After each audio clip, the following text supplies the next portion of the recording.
तो हनुमान जयंती आने वाली है और इस मौके पर चलिए उस सेवक की कहानी को समझते हैं जो कई बार अपने स्वामी से भी बड़े माने जाते हैं।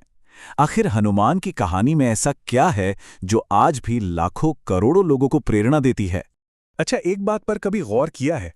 पूरे देश में अक्सर भगवान राम से ज्यादा मंदिर उनके सेवक हनुमान के क्यों मिलते हैं? ये सवाल बड़ा गहरा है और इसका जवाब हमें हनुमान की भक्ति के बिल्कुल दिल में ले जाता है। तो इस सवाल का जवाब छिपा है एक कॉन्सेप्ट में, एक ऐसी भावना में जो हनुमान के पूरे वजूद को, उनके पूरे अस्तित्व को डिफाइन करती है, और वो है दास्य भाव की शक्ति। सोचिए जरा, भक्ति का ऐसा कौन सा रूप हो सकता है जिसमें कोई अपनी पहचान, अपना मैं पूरी तरह से भुला दे? बस यही है दास्य भाव, मतलब ईश्वर की सेवा में खुद को पूरी तरह से सौंप देना, बिना किसी शर्त के। और इस भाव के सबसे बड़े प्रतीक हैं हनुमान। और इसी भाव से एक कहावत निकली है जो सब कुछ बयां कर देती है, राम ते अधिक राम का दासा। मतलब राम के सेवक राम से भी महान है।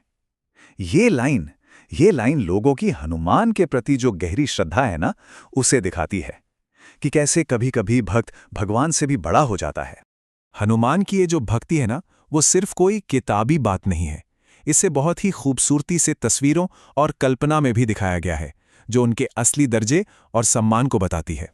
एक तस्वीर की कल्पना कीजिए, राम दरबार की। बड़े बड़े राजा और राजकुमार सब खड़े हैं, लेकिन सिर्फ एक ही हैं जो राम और सीता के चरणों में, उनके पैरों के पास बैठे हैं, हनुमान।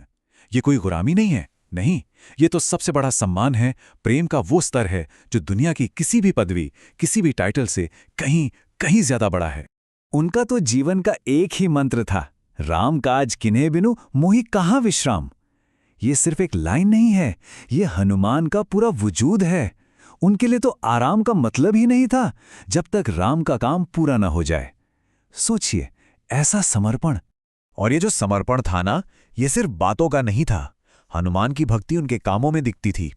वो एक ऐसे पावर हाउस थे, एक ऐसे प्रॉब्लम सॉल्वर, जिन्होंने हर मुश्किल को पार किया और हर समस्या का हल निकाला।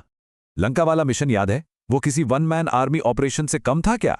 सिर्फ सीता जी का पता ही नहीं लगाया, बल्कि दुश्मन के घर में घुसकर तबाही मचा दी। इससे यह साबित हो गया कि एक सच्चा भक्त पूरी सेना पर भारी पड़ सकता है। और उनकी चतुराई तो देखिए, जब कुछ भी पास ना हो तो पूरा शहर कैसे जलाया जाता है। हनुमान ने कर दिखाया।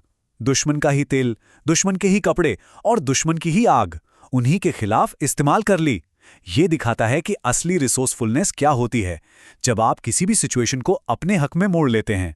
लेकिन तब क्या होता है जब इतनी बड़ी शक्ति का सामना अहंकार से होता है? हनुमान और सुरसा की कहानी हमें ताकत के असली मतलब पर एक बहुत बड़ा सबक सिखाती है।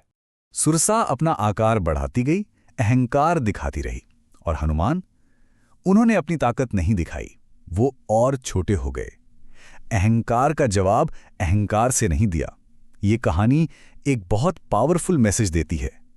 असली ताकत हमेशा लड़ने भिड़ने में नहीं, कभी कभी विनम्रता में, झुक जाने में होती है। इतने बड़े बड़े काम करने के बाद भी हनुमान ने कभी क्रेडिट नहीं लिया। जब भी कोई उनकी तारीफ करता तो वो यही कहते, ये सब तो प्रभु राम की कृपा है, मेरी इसमें कोई बड़ाई नहीं। मतलब उन्हें पता था कि उनकी ताकत उनकी अपनी नहीं, बल्कि वो तो बस एक जरिया है। ये होती है असली विनम्रता। तो सवाल उठता है कि इतनी सेवा, इतनी विनम्रता, इसका आखिर इनाम क्या मिला? कोई राजपाट, सोना चांदी? नहीं, इनाम कुछ और ही था, कुछ बहुत बड़ा।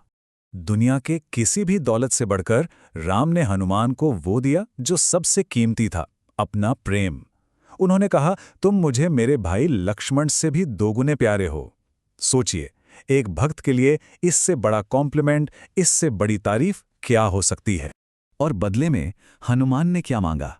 कोई वरदान नहीं, सिर्फ अपने प्रभु की सेवा करते रहने का अधिकार। उनके लिए सेवा ही सबसे बड़ा इनाम था, एक ऐसा चक्र जो कभी खत्म ही नहीं होता। राम की कहानी का कोई भी पन्ना पलट लीजिए, हर मोड़ पर हनुमान एक पिलर की तरह खड़े मिलते हैं। वो एक सबूत हैं इस बात का कि निस्वार्थ सेवा की शक्ति कितनी बड़ी और कितनी स्थायी होती है। और इसी शानदार विरासत को, इसी शक्ति को सेलिब्रेट किया जाता है हनुमान जयंती पर, जो साल 2026 में 2 अप्रैल को है। तो चलिए वापस आते हैं अपने पहले सवाल पर। राम से ज्यादा हनुमान के मंदिर क्यों हैं?